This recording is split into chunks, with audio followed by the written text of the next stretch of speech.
નમસ્તે વિદ્યાર્થી મિત્રો, હાર્દિક સર એકેડમીની યુટ્યુબ ચેનલમાં આપ સૌનું ખૂબ ખૂબ સ્વાગત છે.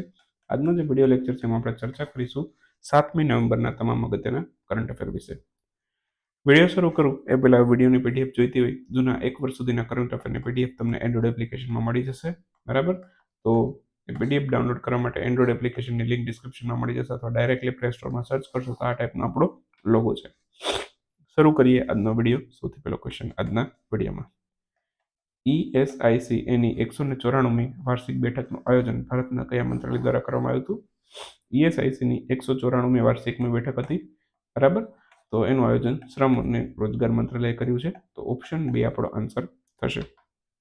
હાલમાં જ ESICની 194મી વાર્ષિક બેઠક હતી.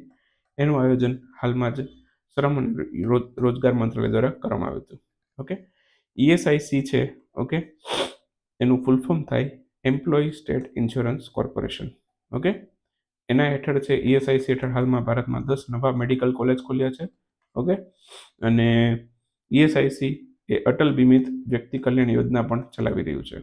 આ યોજના છે, બરાબર, એ 1 જુલાઈ 2018માં શરૂ થઈ હતી, અટલ બીમિત વ્યક્તિ કલ્યાણ યોજના. ઓકે, બાકી 1 જુલાઈ 2024ના રોજ આ યોજનાને 30 જૂન 2026 સુધી એક્સટેન્ડ કરવામાં આવી હતી. ઓકે, અને આવનારા 5 વર્ષમાં ભારતમાં ટોટલ 75,000 નવી મેડિકલ સીટ બનશે. મેડિકલ કોલેજ નહીં, મેડિકલ સીટ. બરાબર, શબ્દ ઉપર ફોકસ કરજો. ઘણા એમ થાય 75,000 નવી મેડિકલ કોલેજ, 75,000 નવી સીટ બનશે. બરાબર, ચલો. સતર્કતા જાગૃતતા સપ્તાહની ઉજવણી ક્યારે થઈ હતી? સતર્કતા જાગૃતતા સપ્તાહ એની ઉજવણી હાલમાં જ 27 ઓક્ટોબરથી લઈ અને 3 નવેમ્બર દરમિયાન કરવામાં આવી હતી. તો ઓપ્શન સી આપણો આન્સર થશે. હાલમાં જ સતર્કતા જાગૃતતા સપ્તાહ 27 ઓક્ટોબરે શરૂ થયું અને 3 નવેમ્બરે સમાપ્ત થયું. કોણ ઉજવે છે આ? Central vigilance commission. બરાબર, એમના દ્વારા સતર્કતા જાગૃતતા સપ્તાહની ઉજવણી કરવામાં આવે છે. 2024 માટેની થીમ છે. બરાબર, 2024ની થીમ છે cultural of integrity for nation's prosperity. 2024ની થીમ છે. CVC સેન્ટ્રલ વિજિલન્સ કમિશનની સ્થાપના ક્યારે થઈ? 1964માં થઈ હતી. અત્યારે ભારતના CVC કોણ છે? પ્રવીણ કુમાર શ્રીવાસ્તવ. અને CVCના અધ્યક્ષ હોય એ ભારતના પ્રધાનમંત્રી હોય. સેન્ટ્રલ વિજિલન્સ કમિશન છે, એના અધ્યક્ષ કોણ હોય? અધ્યક્ષ પૂછે તો પ્રધાનમંત્રી મોદી સાહેબ હોય. હાલમાં ભારતના CVC કોણ છે એવું પૂછે તો પ્રવીણ કુમાર શ્રીવાસ્તવ છે. રાષ્ટ્રીય કેન્સર જાગૃતતા દિવસની ઉજવણી ક્યારે થઈ હતી? રાષ્ટ્રીય કેન્સર જાગૃતતા દિવસ છે એ 7 નવેમ્બરે ઉજવાય છે.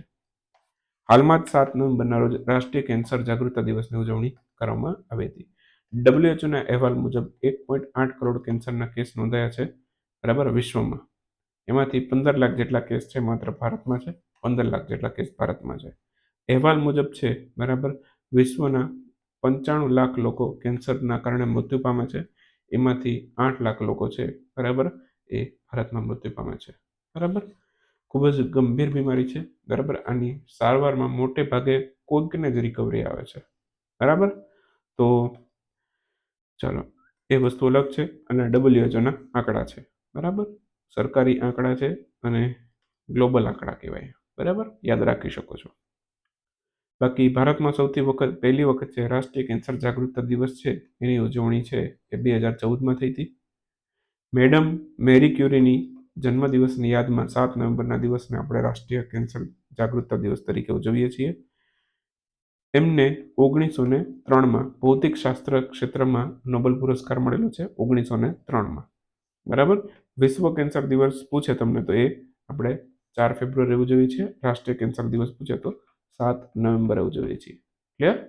બંનેમાં ધ્યાન રાખજો, ભૂલ ના થાય. સીવી રામનની જન્મજયંતિની ઉજવણી 7 નવેમ્બરના રોજ કરવામાં આવી હતી.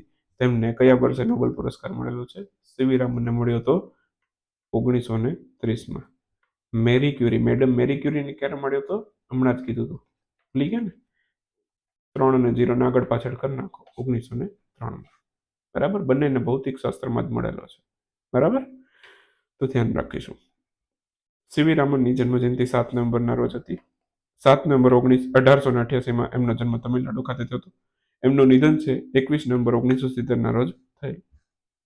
28 નવેમ્બરે એમને રમન ઇફેક્ટની શોધ કરી હતી. એની યાદમાં 28 નવેમ્બરનો દિવસ છે રાષ્ટ્રીય વિજ્ઞાન દિવસ તરીકે ઉજવી છે, નેશનલ સાયન્સ ડે તરીકે. બરાબર. 28 ફેબ્રુઆરી એમને રમન ઇફેક્ટ શોધી, જેના માટે એમને 1930માં નોબેલ પુરસ્કાર મળ્યો. બરાબર. તો એ દિવસની યાદમાં આપણે રાષ્ટ્રીય વિજ્ઞાન દિવસ 28મી ફેબ્રુઆરીએ ઉજવીએ છીએ, રાષ્ટ્રીય વિજ્ઞાન દિવસ. 1930માં ભૌતિક શાસ્ત્રનો નોબેલ પુરસ્કાર, 1954માં એમને ભારત રત્ન પુરસ્કાર પણ મળેલો હતો. ક્લિયર? આ બધા પોઈન્ટ આપણે યાદ રાખશું. વર્લ્ડ લાઇન દ્વારા જાહેર કરવામાં આવેલ ઇન્ડિયા ડિજિટલ પેમેન્ટ રિપોર્ટ પ્રમાણે સૌથી વધારે ટ્રાન્ઝેક્શન કઈ એપ્લિકેશનના માધ્યમથી નોંધાયેલા છે? ટૂંકમાં સૌથી વધારે યુપીઆઈ ટ્રાન્ઝેક્શનની વાત છે આમાં. તો એ કોના? ફોન પેમાં નોંધાયા હતા. તો ઓપ્શન ડી આપણો આન્સર થશે. ફોન પેમાં સૌથી વધારે યુપીઆઈ ટ્રાન્ઝેક્શન નોંધાયેલા છે. ફ્રાન્સની વર્લ્ડ નાઇન નામની સંસ્થાએ ઇન્ડિયા ડિજિટલ પેમેન્ટ રિપોર્ટ જાહેર કર્યો હતો. એમાં સૌથી વધારે યુપીઆઈ ટ્રાન્ઝેક્શન ફોન પેના માધ્યમથી નોંધાયા હતા. બીજો ક્રમ ગૂગલ પેનો હતો, ત્રીજો ક્રમ પેટીએમનો હતો. બરાબર. આ રિપોર્ટમાં જાન્યુઆરી 23થી લઈને જૂન 24 સુધીનો ડેટા હતો. બરાબર. અને એ દરમિયાન total 83 lakh crore UPI payment થયા. બરાબર. અને જૂન 2024 સુધીમાં 78.97 બિલિયન યુપીઆઈ ટ્રાન્ઝેક્શન નોંધાયેલા હતા. બરાબર. તો આ વસ્તુ યાદ રાખશું. યુપીઆઈની વેલ્યુમાં 40%ની વૃદ્ધિ થઈ અને યુપીઆઈના વોલ્યુમમાં ટોટલ 52%ની વૃદ્ધિ નોંધાઈ. બરાબર. એટલે યુપીઆઈના ટ્રાન્ઝેક્શનની સંખ્યા ગણીએ, બરાબર, તો 52%ની વૃદ્ધિ થઈ. પેમેન્ટનો આંકડો જોઈએ, બરાબર, તેમાં 40%ની વૃદ્ધિ થઈ. બરાબર. સમજાયું? કારાકલ પ્રજનન અને સંરક્ષણ કેન્દ્રની સ્થાપના કયા રાજ્યમાં કરવામાં આવી છે? કારાકલ છે એક પ્રકારની જંગલી બિલાડી કહી શકાય, જંગલી બિલાડી. બરાબર. તો એ ગુજરાતના કચ્છમાં આનું પ્રજનન અને સંરક્ષણ કેન્દ્ર ખોલવામાં આવ્યું છે. તો ઓપ્શન સી આપણો આન્સર થશે. હાલમાં જ કારાકાલ પ્રજનન અને સંરક્ષણ કેન્દ્ર ગુજરાતના કચ્છ રાજ્યમાં ગુજરાત રાજ્યમાં કચ્છ જિલ્લા ખાતે ખોલવામાં આવ્યું છે. કુલ આની અંદર 10 કરોડનો ખર્ચો કરવામાં આવશે આ પ્રજનન કેન્દ્ર અને સંરક્ષણ કેન્દ્ર ખોલવા માટે. કારાકલ એક પ્રકારની જંગલી બિલાડી હોય છે. IUCN સ્ટેટસ છે લિસ્ટ કોન્સર્ન, ઓછી ચિંતાના વિષયમાં છે. ભારતમાં ક્રિટિકલી એન્ડેન્જર્ડ છે. બરાબર. શેડ્યુલ 1ની સૂચિમાં છે. ભારતમાં આ બહુ ઓછી જોવા મળે છે, એટલે શેડ્યુલ 1માં છે અને તમે પાડી પકડી ના શકો. બરાબર. પાલતુ પ્રાણીમાં નથી આવતું આ. બરાબર. બાકી સ્થાનિક ભાષામાં આને બિલાડી સિયાકોસના નામથી ઓળખવામાં આવે છે. જંગલી બિલાડી સિયાકોસ. આ જંગલી બિલાડી જે છે એને સિયાકોસના નામથી ઓળખે છે કચ્છના લોકો. બરાબર. સિયાકોસ કે એને. કોઈ કચ્છનું હોય તો કહેજો. બરાબર. કહે છે કે નહીં? સ્પેસ બેઝડ સર્વેલન્સ મિશનના ત્રીજા તબક્કામાં કુલ કેટલા સેટેલાઇટ લોન્ચ થશે? સ્પેસ બેઝડ સર્વેલન્સ મિશન છે એના ત્રીજા તબક્કાની અંદર ટોટલ 52 સેટેલાઇટ લોન્ચ થશે. બરાબર. એમાંથી 21 છે એ ઈસરો બનાવશે. બરાબર. અને 31 છે એ પ્રાઇવેટ કંપની બનાવશે. બરાબર. ટોટલ થઈ ગયા, ટોટલ મારી લેજો, 52 થશે. તો ટોટલ 52 સેટેલાઇટ લોન્ચ થશે. 21 ઈસરો બનાવશે, 31 પ્રાઇવેટ કંપની બનાવશે. તો સ્પેસ બેઝડ સર્વેલન્સ મિશન છે એનો ત્રીજો તબક્કો છે. ટોટલ 52 સેટેલાઇટ લોન્ચ થશે. એમાંથી 21 સેટેલાઇટ ઈસરો બનાવશે, 31 પ્રાઇવેટ કંપની બનાવશે. સૌથી પહેલો તબક્કો છે 2001માં લોન્ચ થતો. હવે આ બધું કોના માટે છે? જીપીએસસી વાળા માટે. બરાબર. જીપીએસસીમાં જૂનું બેકગ્રાઉન્ડમાંથી પૂછે. અત્યારનું ચર્ચામાં હોય તો પૂછી જ લઈ, 1-2 વાક્ય બેકગ્રાઉન્ડમાંથી આપી દે કે ભાઈ આની શરૂઆત ક્યારે થઈ હતી. તો સૌથી પહેલો તબક્કો છે, બરાબર, 2001માં થયો. તેમાં 4 સેટેલાઇટને લોન્ચ કર્યા હતા. સેટેલાઇટના સંખ્યા સાથે યાદ રાખજો. બીજો તબક્કો છે, બરાબર, એ 2013માં લોન્ચ થયો. બરાબર. એમાં 6 સેટેલાઇટ લોન્ચ કર્યા. અને ત્રીજા તબક્કામાં હવે 52 સેટેલાઇટ લોન્ચ કરીએ છીએ. ટોટલ ખર્ચો જોઈ શકો છો 24,000 કરોડ છે. બરાબર. સેટેલાઇટ છે રાષ્ટ્રીય સુરક્ષા પરિષદ અને રક્ષા અંતરિક્ષ એજન્સી દ્વારા ચલાવવામાં આવશે. ક્લિયર? એ પણ યાદ રાખજો. ફોર્બ્સ દ્વારા જાહેર 100 ધનિક લોકોની સૂચિમાં ભારતના 100 ધનિક લોકોની સૂચિમાં પ્રથમ સ્થાન પર કોણ છે? મુકેશભાઈ અંબાણી, રિલાયન્સ ઇન્ડસ્ટ્રી. બરાબર. ગૌતમ અદાણીના અત્યારે નસીબ સારા નથી. બરાબર. કંઈક ને કંઈકથી કેસો આવી જાય છે એમના ઉપર. બરાબર. તો પહેલા હિન્ડનબર્ગ આવ્યું હતું, હવે અમેરિકા આવ્યું. બરાબર. લાંચના આરોપમાં ધરપકડના વોરંટ જાહેર થયા એટલે એના સ્ટોક પણ નીચે આવી ગયા. ક્લિયર? ચાલો, એ બધી વાત અલગ રહી. બરાબર. તો ફોર્બ્સ દ્વારા ભારતના 100 ધનિક લોકોની સૂચિ જાહેર કરવામાં આવી છે. બરાબર. એમાં પ્રથમ સ્થાન ઉપર મુકેશભાઈ અંબાણી છે, વિશ્વમાં 13મો ક્રમ છે. બરાબર. ગૌતમ અદાણી લગભગ 22માં કે 23માં સ્થાન ઉપર હશે. ઘણા પાછળ જતા રહ્યા હશે. બરાબર, હવે તો ઘણા પાછળ હશે ધરપકડના આરોપ પછી. ત્રીજો ક્રમ છે બરાબર એ સાવિત્રી જિંદાલનો છે. ચોથો ક્રમ શિવનાદારનો છે. શિવનાદારની કંપની છે HCL, એમને પણ યાદ રાખીશું. ક્લિયર? થોડાક એકના ક્વેશ્ચન જોઈ લઈએ. તાજેતરમાં જ વર્લ્ડ ઉઈગર કોંગ્રેસના નવા અધ્યક્ષ તરીકે કોની નિયુક્તિ થઈ છે? તો રુશાન અબ્બાસ ઉઈગર કોંગ્રેસના નવા અધ્યક્ષ બને છે. બરાબર, ઉઈગર કોંગ્રેસ છે બરાબર, અથવા તો ઉઈગર સંગઠન છે, એક મુસ્લિમોનું સંગઠન છે. બરાબર, તો જે ઉઈગર મુસ્લિમ હોય એનું સંગઠન છે, તો એની વર્લ્ડ ઉઈગર કોંગ્રેસ છે હોય છે. તો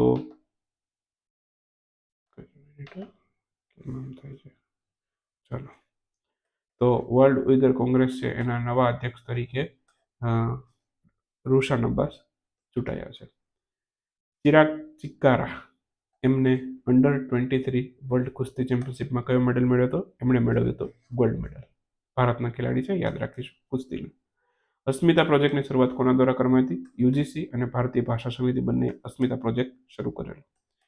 હાલમાં જ international conference on chemical management એની 5મી બેઠકનું આયોજન કયા સ્થળે કરવામાં આવ્યું હતું? આ જર્મનીમાં થઈ હતી. ગ્લોબલ ફ્રેમવર્ક ઓન કેમિકલ ફંડની રચના આ દરમિયાન કરવામાં આવી હતી. બિલ એન્ડ મલિન્ડા ગેટ્સ ફાઉન્ડેશને કયા રાજ્યમાં સ્વાસ્થ્ય, પોષણ અને કૃષિના પરિણામોને સુધાર માટે એમઓયુ કર્યા છે? મેઘાલય રાજ્ય સાથે આ કરાર કર્યા છે. હાલમાં ટાટા ઇલેક્ટ્રોનિક્સ દ્વારા કયા દેશ સાથે મળી અને ગુજરાતના ધોલેરામાં 91,000 કરોડનું ઇન્વેસ્ટમેન્ટ કરવામાં આવશે? ટાટા ઇલેક્ટ્રોનિક્સ અને તાઇવાનની પાવર ચિપ કંપની છે ગુજરાતના ધોલેરામાં ઇન્વેસ્ટમેન્ટ કરશે. હાલમાં કયા દેશ દ્વારા પૃથ્વીની સપાટીથી 700 કિલોમીટરની નીચે છઠ્ઠો મહાસાગર ગોતવામાં આવે છે? તો અમેરિકામાં નોર્થ વેસ્ટર્ન યુનિવર્સિટી છે પૃથ્વીની સપાટીથી 700 કિલોમીટર નીચે છઠ્ઠો મહાસાગર શોધી કાઢ્યો છે. હાલમાં ચર્ચામાં રહેલ KMT 2020 BLG 0414 એ શું છે? આ એક પ્રકારનો એક્સોપ્લેનેટ છે. બરાબર, આ સૂર્યમંડળની બહાર આવેલો ગ્રહ હોય એને કહેવાય એક્સોપ્લેનેટ. પૃથ્વીથી લગભગ 4000 પ્રકાશ વર્ષ દૂર આવેલો છે. પ્રકાશ વર્ષ અંતરનો સૌથી મોટો એકમ છે. હાલમાં જ HLMA health labour market analysis એની રચના કઈ સંસ્થા દ્વારા કરવામાં આવી હતી? તો WHIની રચના કરી હતી. ભારતીય સેના દ્વારા કયા સ્થળે આર્ટિલરી ફાયરિંગ રેન્જ ખોલવામાં આવી હતી? તો અરુણાચલ પ્રદેશના તવાંગ ખાતે આર્ટિલરી ફાયરિંગ રેન્જ ખોલી હતી ભારતીય સેનાએ. રેલવે પ્રોટેક્શન ફોર્સના પોતાનો 40મો સ્થાપના દિવસ કયા સ્થળેથી ઉજવ્યો હતો? મહારાષ્ટ્રના નાસિક ખાતેથી રેલવે પ્રોટેક્શન ફોર્સે પોતાનો 40મો સ્થાપના દિવસ ઉજવેલો. નેશનલ સિક્યુરિટી ડિપોઝિટરી લિમિટેડ અથવા તો NSDL એના નવા MD CEO કોણ બન્યો છે? તો વિજય ચંડોક એના નવા MD અને CEO બન્યો છે. ચલો, 7મી નવેમ્બરનો વિડીયો પણ એ પૂરો થાય છે. બરાબર, આ સાથે રજા લેશું. મળીશું 8મી નવેમ્બરના વિડીયોમાં. ત્યાં સુધી આવજો.